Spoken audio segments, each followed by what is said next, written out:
Dzień dobry. Today I thought I'd make a short video going into a bit more detail about the difference between genuine Japanese tatami and these cheap straw beach mats which people use with regards to cutting practice. Alright, now that I've unrolled them, we can see the first major difference in the two items, that is the width. A genuine tatami mat's usually just a shade under 900mm wide, whereas the beach mats come in a number of different widths. They're usually much narrower. This one's a pretty egregious example because, as you can see, there is two separate mats.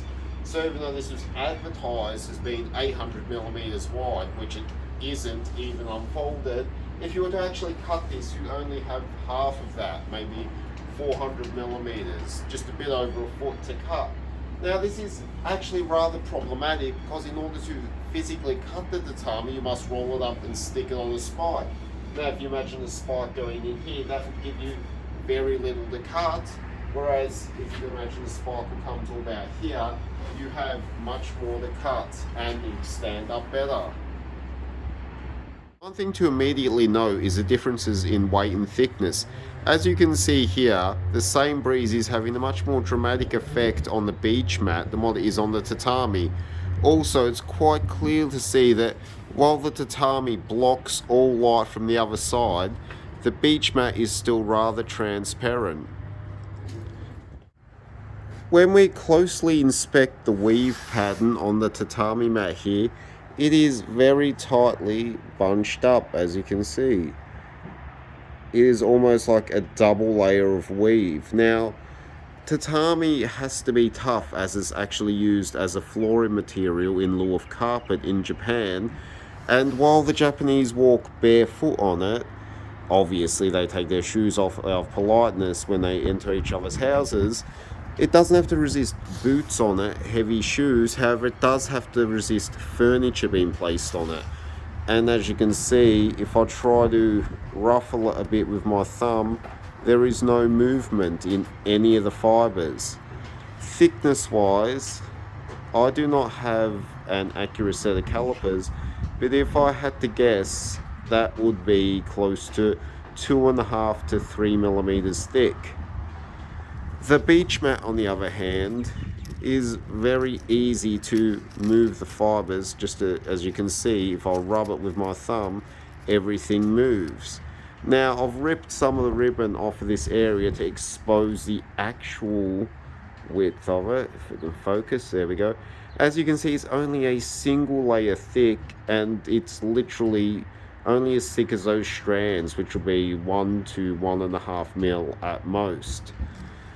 Thus, it probably is only half the thickness, half the weight, and as you can see here, genuine tatami has this absolutely immaculate, beautiful little end-like weave here, which evens it out perfectly at the end, whereas, oh, there we go, whereas just beach mats are just like literally just cut off, and that's why they have that ribbon which goes around the end to stop them from fraying.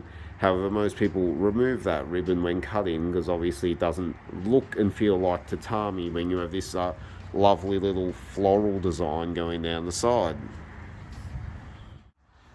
So in order to make a very accurate side-by-side comparison, I took one half of the cheap beach mat out of the ribbons and whatnot from yesterday, and I cut a piece of genuine tatami to the same length and width as that piece.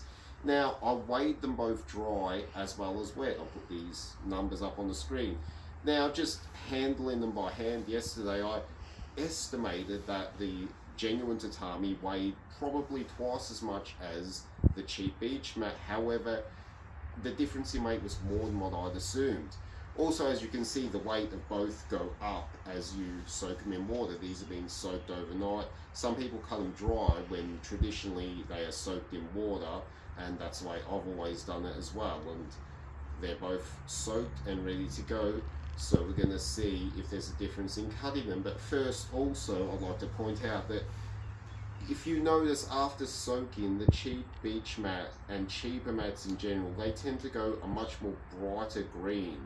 Now, the tatami green's a little bit as well, but it's a much more dull green and not quite as dramatic. So the difference in colour is a dead giveaway between genuine and fake, and also, even though this is the same lengths of both sections of each, you can see there's a dramatic difference in the diameter of both, and that's exactly the same length rolled tightly of either, and the tatami, genuine tatami, is much more thicker. So I'm going to give him a cut now, and I'm going to try and be consistent with my cut-ins so we can get an idea of how tough and how resilient they are compared to each other.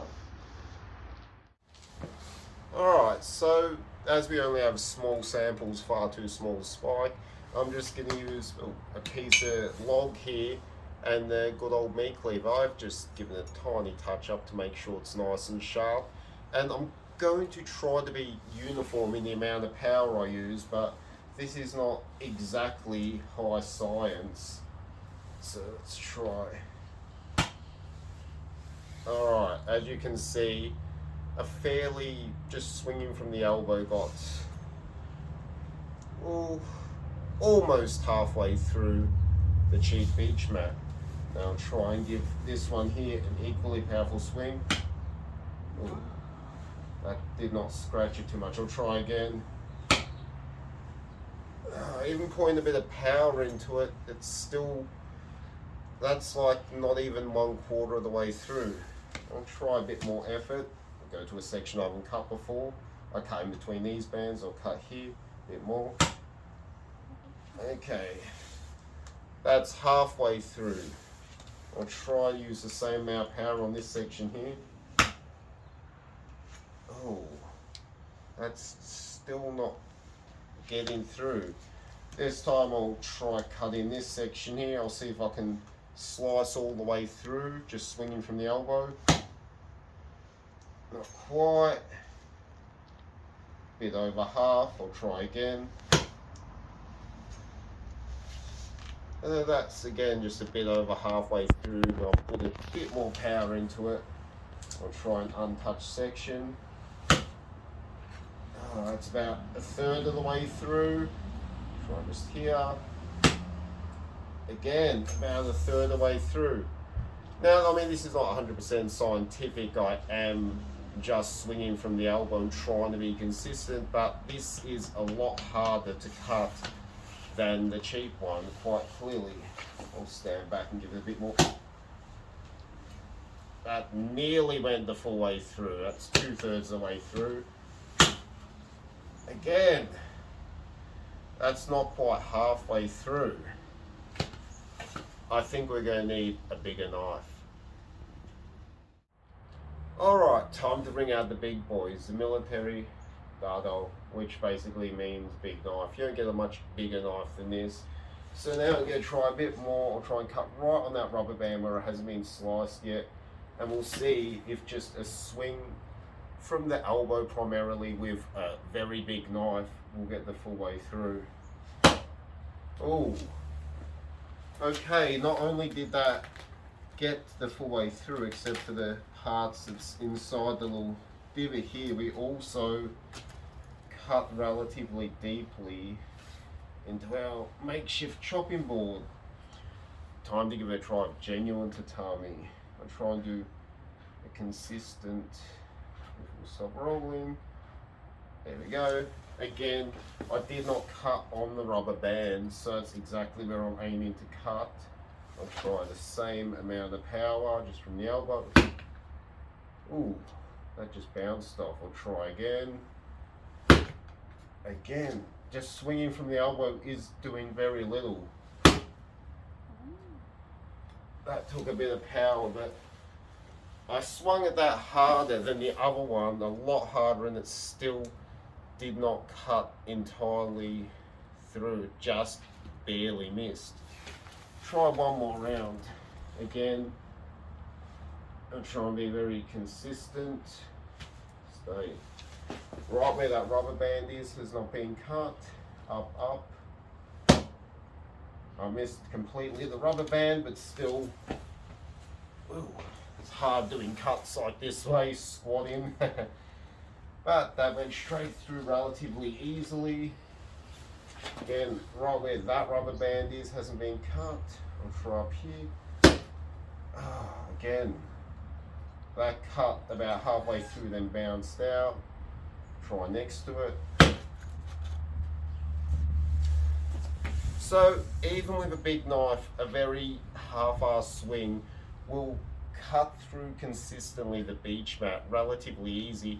However, the tatami mat remains unscathed. It's actually harder to get it to bite into it. That's why it's a test of sharpness, as it bounces off many times rather than just chewing straight through it as it does with our unfortunate beach mat. Anyway, I hope this has been helpful for anyone, because there is a very big difference between cutting genuine tatami and cutting the cheap beach mat. While this is more readily available and obviously better for beginners, it's not the same as trying to hack through this. This is a lot more tougher. Anyway, I hope you enjoyed this short little comparison video.